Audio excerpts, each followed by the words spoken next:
Five in the fry. Fire. There it is.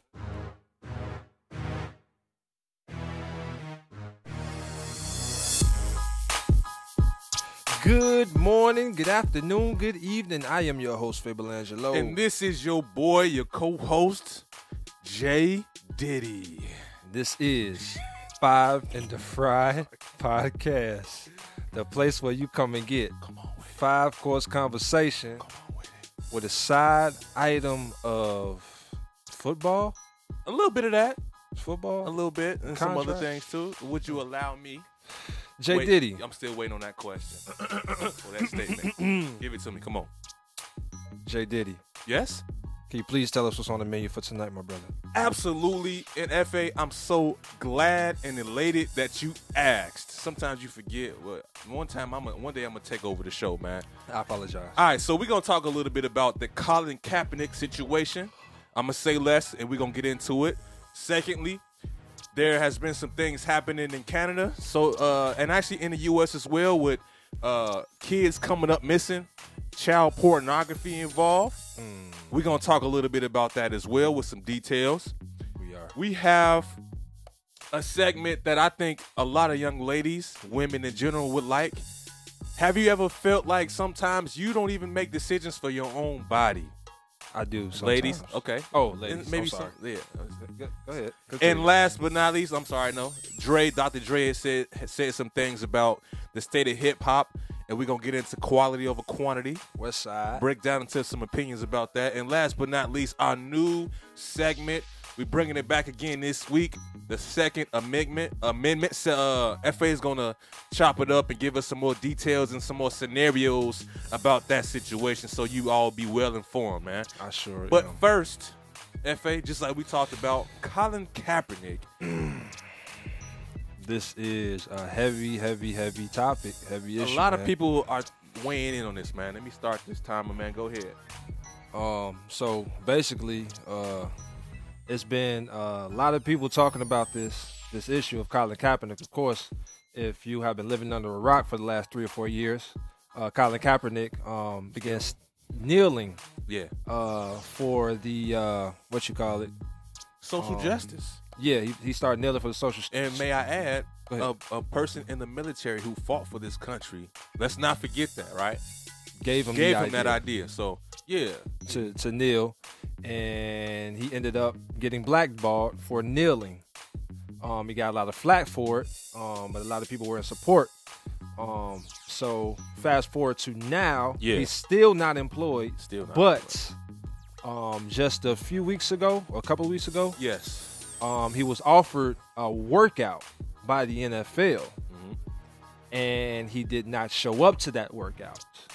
However, he scheduled his own workout at another premises 50 miles away. At a local high school. At a local high school in Atlanta. Yes. And he has been catching a lot of flack for the way that he handled this situation. A lot of people feel like he should have showed out to the workout that the NFL orchestrated for him. A lot of people are in support for him, saying that he did exactly what he was supposed to do, which showcases exactly why he was blackballed.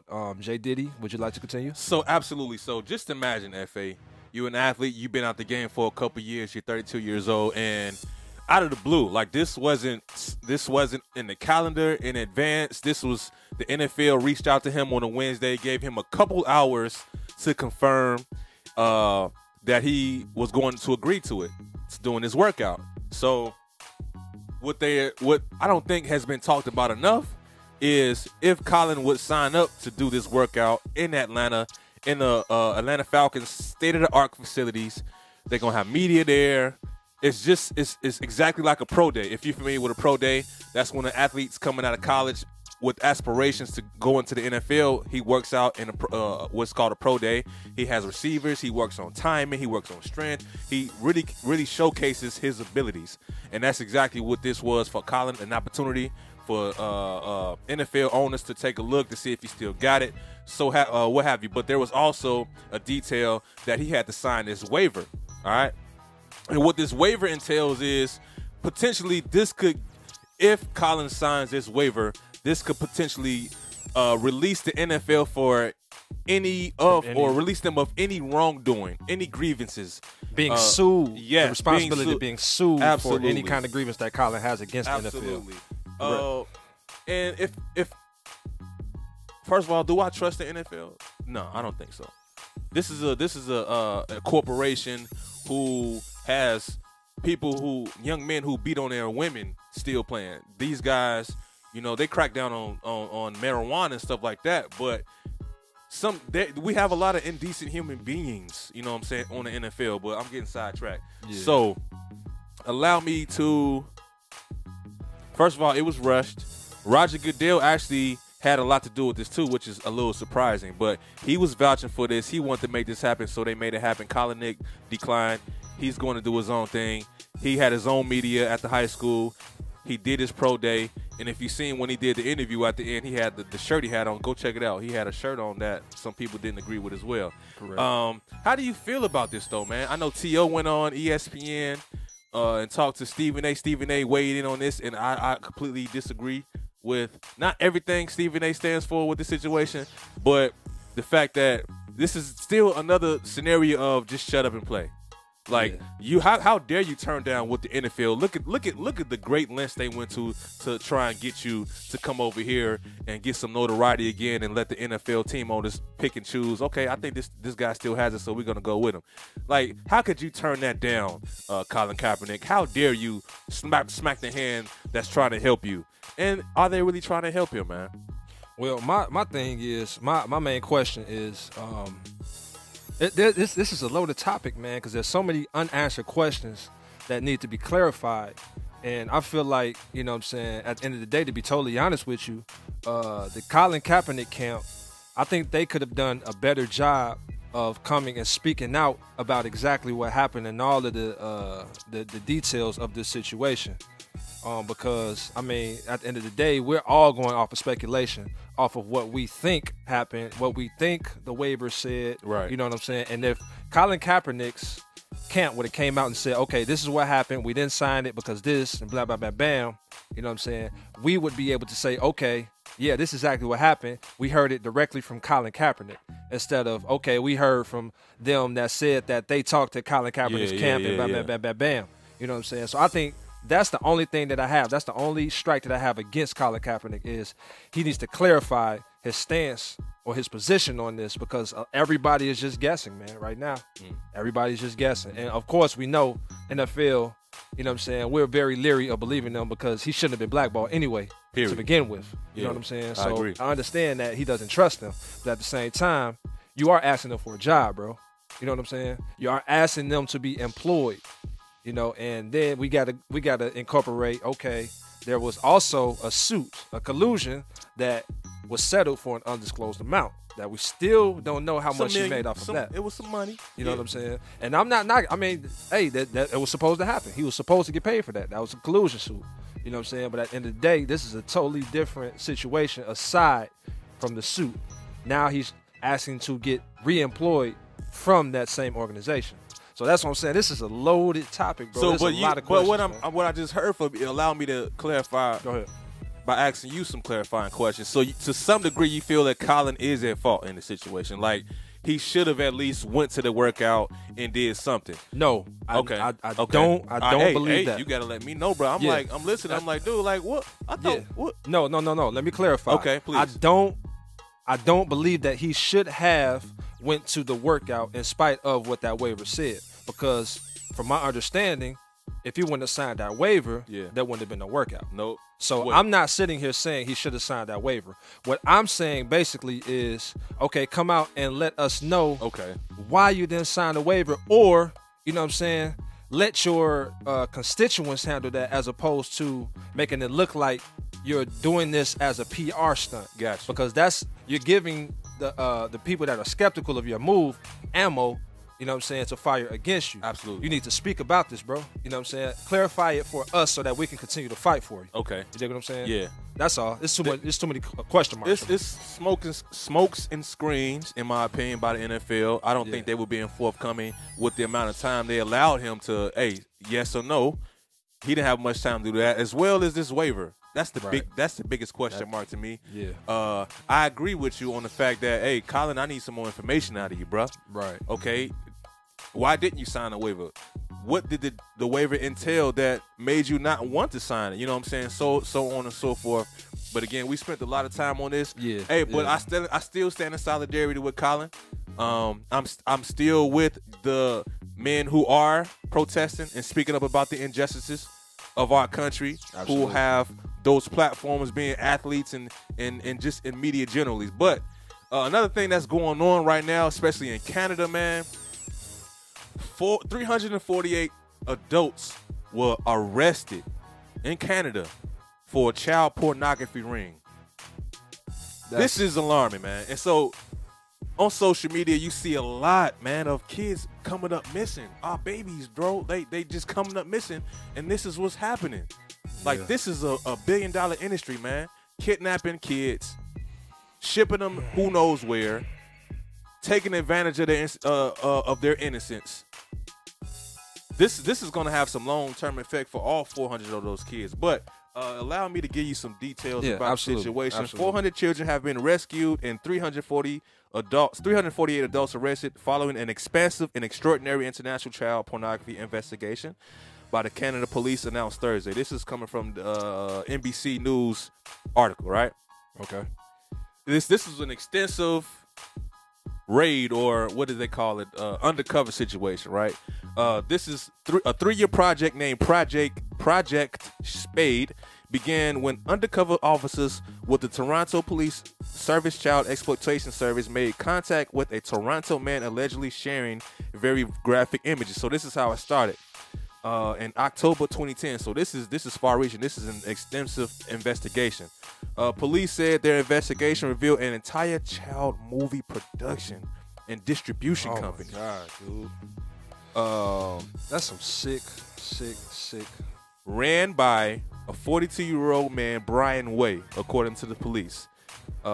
Inspector Joanne Bevan, I can't pronounce her last name, Desjardins, head of Toronto Sex Crimes Unit, said they enlisted the help of the United States Postal Inspection Service since many of the videos were being exported to the U.S. So U.S. had their hand in this. I guess we were buying the product.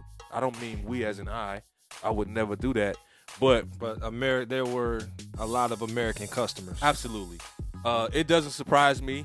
And I wouldn't be surprised if, and I hope that the U.S. is doing something about the national situation with our kids coming up missing in connection to child pornography distribution companies and such and what have you. I hope that America is doing something and it has launched some investigation, but every day, not every week, I feel like every day I see a young girl missing, a baby's coming up missing.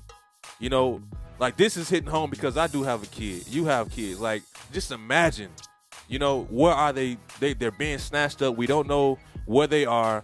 I want to get them back. But kudos to the Canadian police and the inspector for actually doing something about it.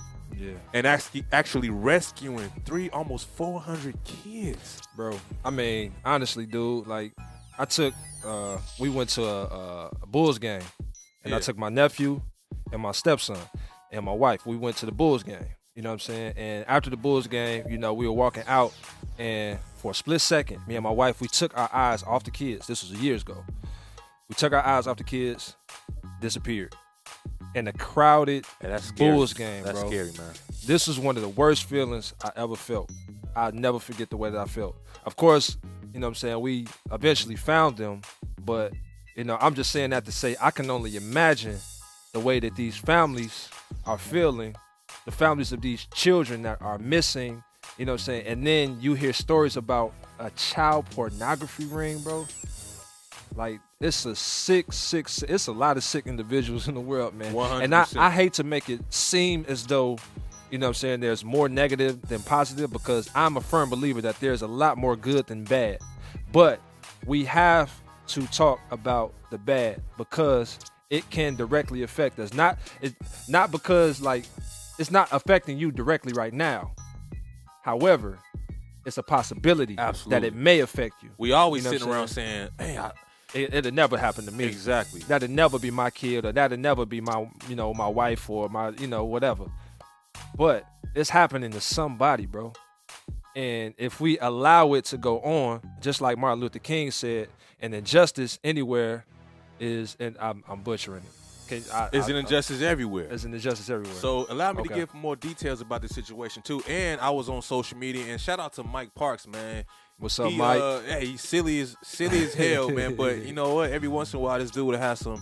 I don't want to say every once in a while because this dude is intelligent. But he made a comment on me on social media talking about how the people who are involved in this whole situation, this whole debacle, these aren't just regular people.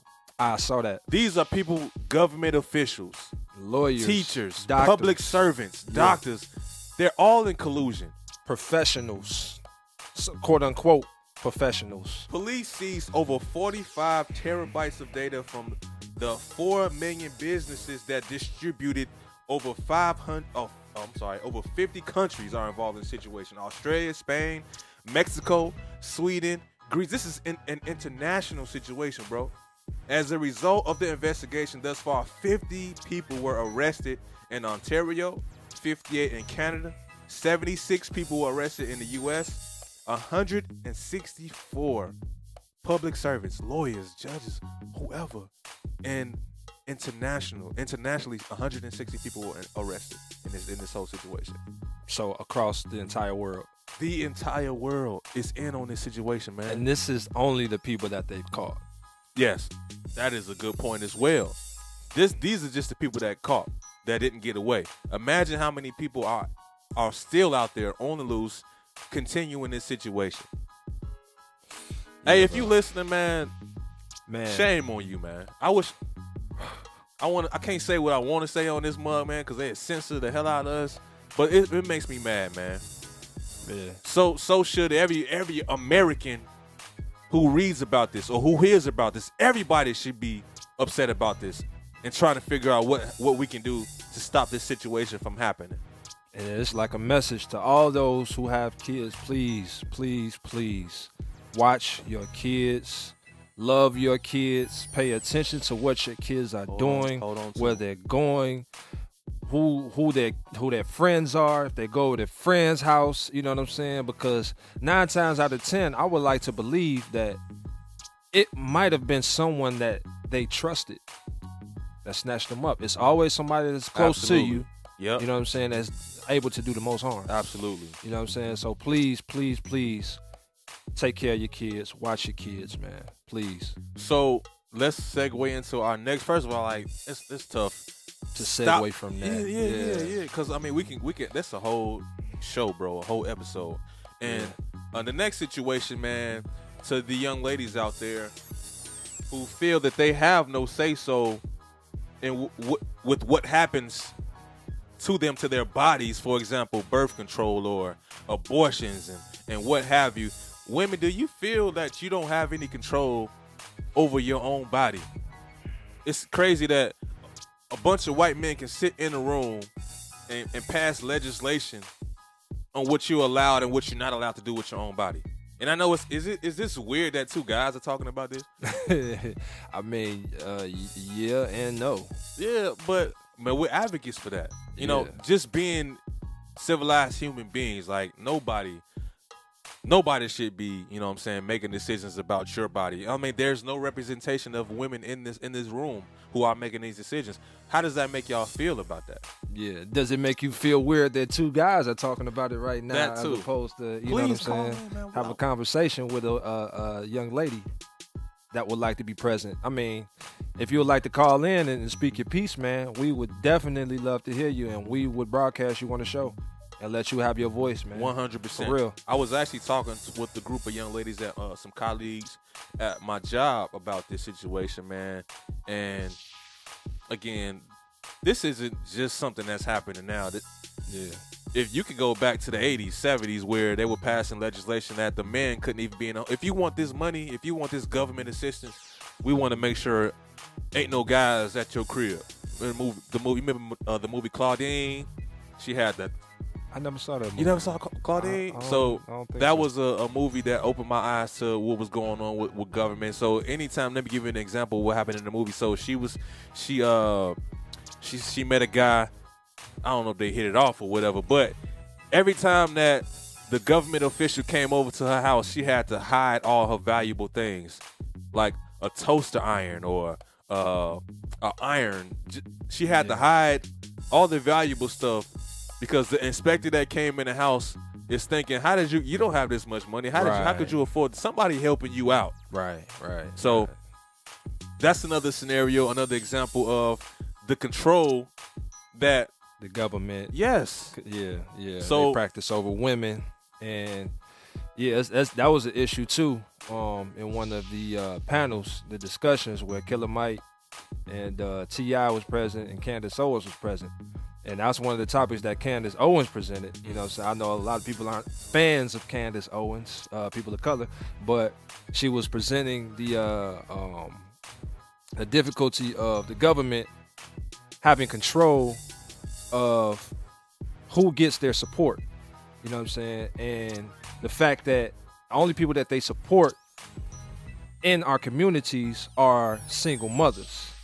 Single mothers are the only ones who get welfare, you know what I'm saying, but if you have a man in the house, you get immediately declined. Yep. Dig what I'm saying? Yep. So that's, you know what I'm saying, pushing the agenda of no men are needed in the house. I can do bad all by myself. You know what I'm saying? I don't need no man. What I need a man for, blah, blah, woo, woo.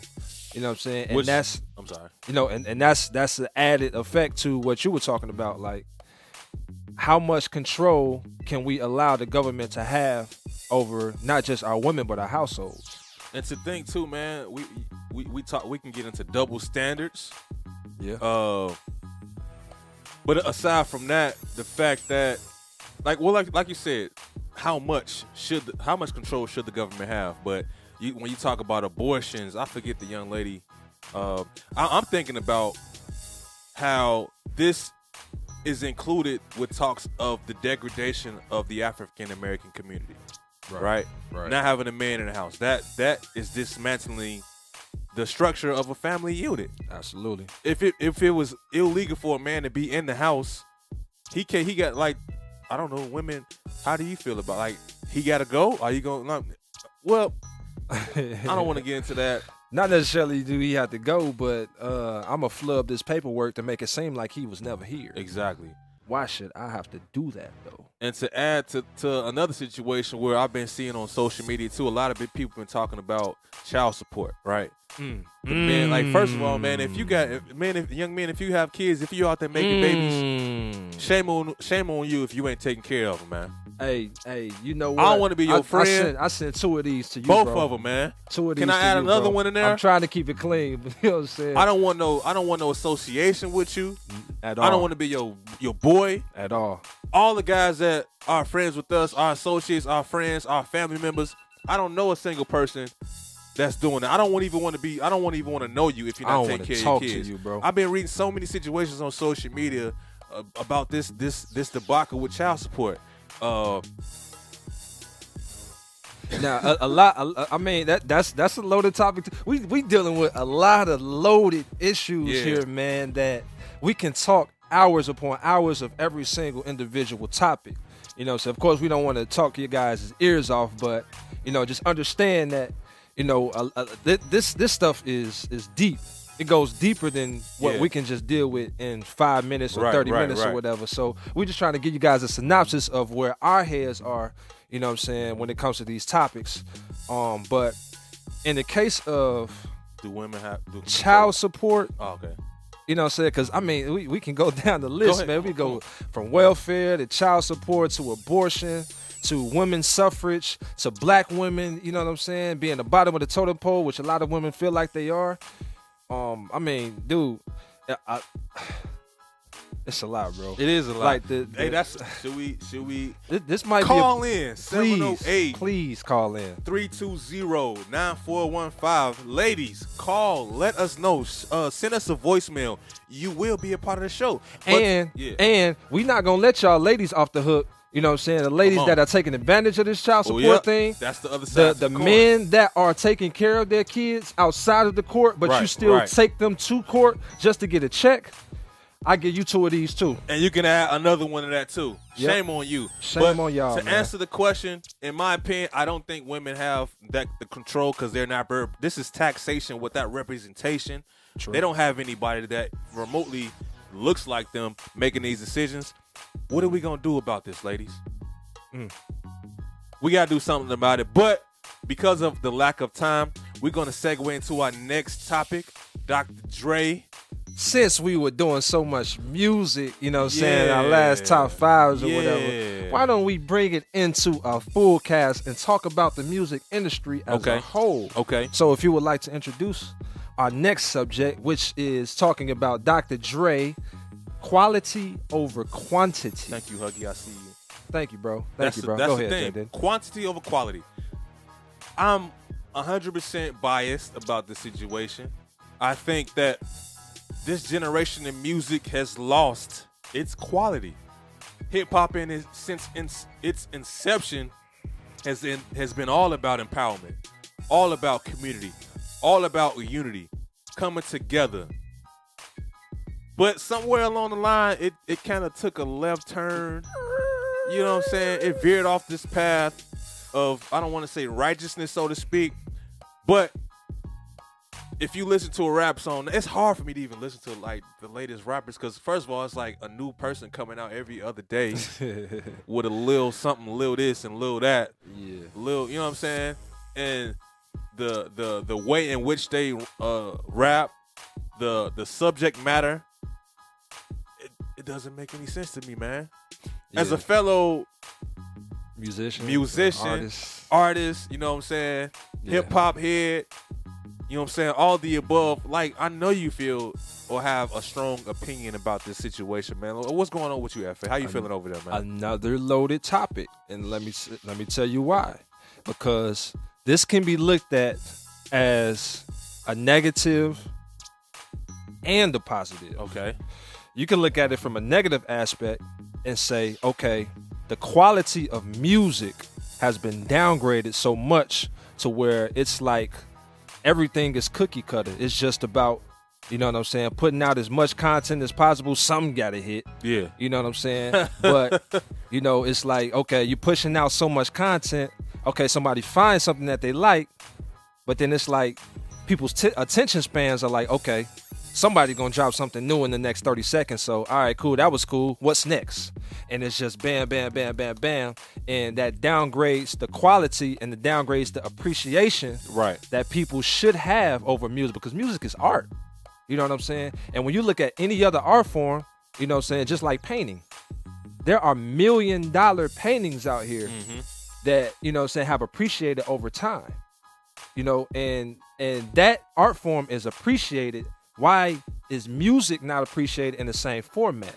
It's because a lot has changed when it comes to how people listen to music now. It's not just you going out and getting physical copies, because the physical copy was also a piece of art.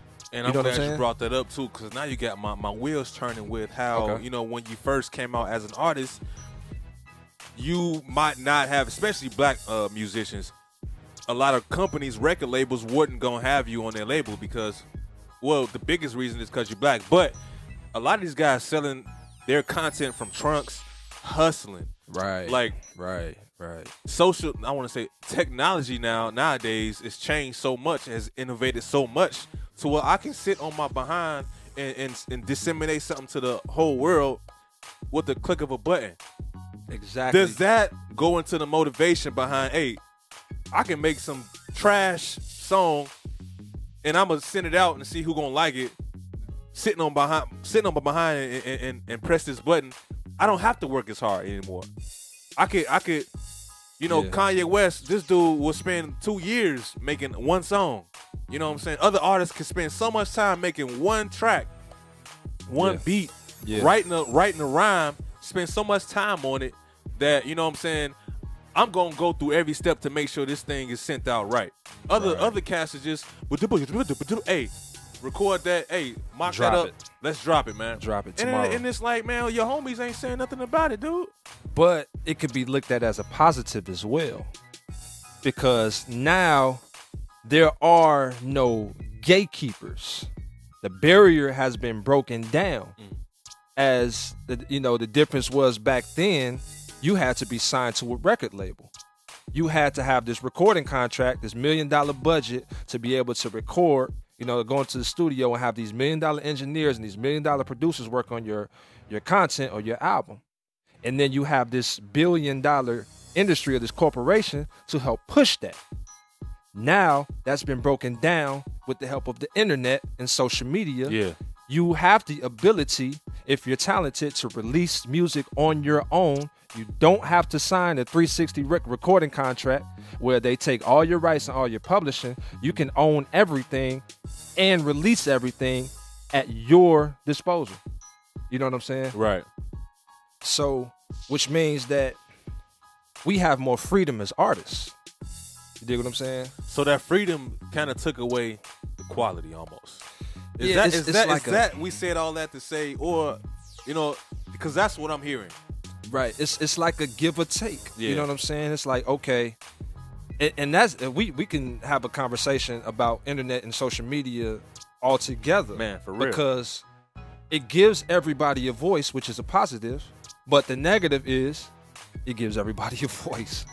Everybody doesn't deserve to have a voice. It's a double-edged sword. So it's like, what do you choose? Do you choose to have the quality? You know what I'm saying? Which quality still exists out there. There is Absolutely. great, You are a great incredible example music. of that. Thank you, brother. Yeah, Thank man. you, I ain't, and I'm not, and I'm not trying to, toot and your my heart horn. starts beating But- triple time. Hey, you got to put out some content, FA. We want to hear what you got, bro. Like, you got Man. some good stuff, bro. Thank you. You know what I'm man. saying? Thank you. In due time, I'm getting everything mixed and mastered right now. So you guys are going to get Stay tuned. some content from FableAngelo very soon. I do have a mixtape released right now. Come on it's with on it. FableAngelo.bandcamp.com. It's called Captain Save a Beat. Go check it out. But I have an album coming out very soon, which I'm going to release. But you know what I'm saying? All that to say, I have the freedom Yes. to be able to decide Yes. when With I the chest. am going to release my music. Man. And also, okay, of course, you have to also still have resources to be able to pump your music and to market your music and things like that. You have to have resources to afford quality recording equipment. Yeah. You know what I'm saying? Absolutely. But the barrier of entry is so low that all you need is a few, you know what I'm saying, a few dollars, and you can get started right in your basement, right in your backyard, right in your room. You don't need too much. But the quality over quantity. And I've heard some songs that are damn sure not quality at all, but it's lit. It's like, popping. Everybody rocking to so to yeah. it's hard to really say yay or nay. Yeah. They kind of go together a little bit, quality and quantity. So I think I prefer a little bit of both, man. But we spent a lot of time on this topic. FA, what you got on the Second Amendment for us today, man? What you got for us today, man? If I could get my phone. So, like I said before, with this Second Amendment, this little segment that we have, I just want to present you guys with the other side of what mainstream media pushes when it comes to guns. When they say guns are bad, we need stricter gun laws. We need to take the guns out of the hands of bad guys, not understanding that a law is not going to make a bad guy who doesn't respect the law anyway stop using guns. Guns don't kill people. People kill people. But for those of you guys who think that guns are all bad, I have a story for you. I'm interested in this. 1 second. Let me pull Because it up. it could save your life, man. And it has. And Absolutely. there are, like, media doesn't push those narratives of successful situations where somebody either defended themselves or what have you and not gotten arrested for or received flack had to go have been put through the ringer just because they own a gun or may have used it from in one time or another. You know what I'm saying? So I think we need to also, media needs to push that narrative also, man. Absolutely. This is a successful situation where a gun owner prevailed. October 8th, 2019. And these are not old stories. You know what I'm saying? These are recent stories. This is October 8th, 2019 of this year. Barberton, Ohio. A man says a robber held a gun to his head on Hazelwood Street in Barberton on Sunday night. He and his girlfriend were walking around at 9 p.m. when the suspect approached them from behind. I was calm, but I was scared, she said. They say they gave him their phones, but he was demanding money. I gave him everything, and he still was pressing. He still had the gun, the victim said. In that moment, a neighbor happened to pull up. I don't know what the outcome would have been if this guy didn't show up, his girlfriend said, speaking of the neighbor that pulled up. The couple says the suspect took off. According to a police report that was taken 4 miles away in Akron, 22-year-old Jonte Alexander tried to rob a man on Rhodes Avenue about an hour after the couple called for help. But in the second case, the 27-year-old victim, Alexander, allegedly went after, was also armed. Okay. When police arrived, he told officers he shot Alexander, but before he died, Alexander shot back, hitting him in the arm and the side. Akron police told 19 News they've been working with Barberton police to determine if Alexander is the same man who robbed the couple. Tuesday, the couple says detectives brought them over pictures, and they showed the hoodie that the guy was wearing that night. Instantly, both of them was like, that's the same hoodie. That's the same hoodie. So, police say as of right now, no charges will be pressed against the man who shot Alexander. Good. So Buddy got hit in the arm, right? You said the guy that was defending himself in the second robbery attempt, who was also armed, he shot Alexander. Alexander was the guy who tried to rob him, right? Who also tried to rob the couple, ended up letting off a couple shots as well. Okay. And he hit him in the arm and in the side. The guy who defended himself lived. Alexander died. Okay, so the dude who robbed and tried to rob two people or two different scenarios. In two different scenarios. First of all, like, you shouldn't be out there trying to rob people. First of all, like, you welcome that situation. Some would say that he got what he deserved, but nonetheless, the guy who protected himself with his firearm, with the Second Amendment behind him, you know, did the right thing. So, I have to have what do I need? I need a conceal and carry, correct? But before that, I need my my FOIA card, correct? In Illinois, Illinois, because all different states got different rules too. Exactly. Every single state has their own different legislation when it comes to gun ownership. As it pertains to Illinois, because I know a lot of people in Illinois, you have to have your FOIA card. And once you have your FOIA card, that gives you the license to own firearms, but that does not, I repeat, it does not give you the license to carry a firearm once you leave your personal residence. So once you get your FOIA card, then you get your concealed carry, then you're now legally prepared to carry a concealed weapon. I won't even say you're prepared yet. I would also say take a class. Prepare yourself to deal with a situation. You know what I'm saying? Just like the people in the army prepare, just like the police officers are taught, well, some of them don't really, it doesn't register, but you know what I'm saying? What I mean to say is, you don't just get a gun and say, okay, I'm ready. You also have to train with that gun. Absolutely. You have to become proficient with that firearm. This firearm is a tool to defend yourself, just like any other weapon, just like a sword, just like nunchucks, just like any other weapon. You have to train to become proficient in that weapon. And once you become proficient in that weapon and you have been trained to deal with specific situations, you know what I'm saying? Then you are prepared to defend yourself and your family. Hey, man. I'm learning a lot from this situation, man. Absolutely. So check with all your local laws is what I'm saying. Right. Whatever state that you live in, Illinois, Indiana, Kansas, wherever, check with your local laws to make sure it is legal for you to conceal carry in that state, because some states don't allow you at all, period. But if you are able to conceal carry in your state, I will implore you, please exercise your right to carry. I feel that, FA. Like I said, I'm learning a lot from this segment. I hope that the people, our viewers, our listeners are learning as well. Do you feel that we need to go tougher with these legislations? The situation right now is, do you feel like it's okay? You know what I'm saying? We have everything we need. We just need to do a better job of making sure that we meet all the requirements, you know, or we need to draw back or roll back some of the legislation that we already have concerning the Second Amendment, guns, gun ownership, and what have you. Yeah. I mean, keep in mind, the people that are in favor of making stricter gun laws, who do you think is going to respect those laws? Law-abiding citizens that are already respecting those laws, or the criminals who don't respect laws in the first place? Okay. Keep that in mind, please.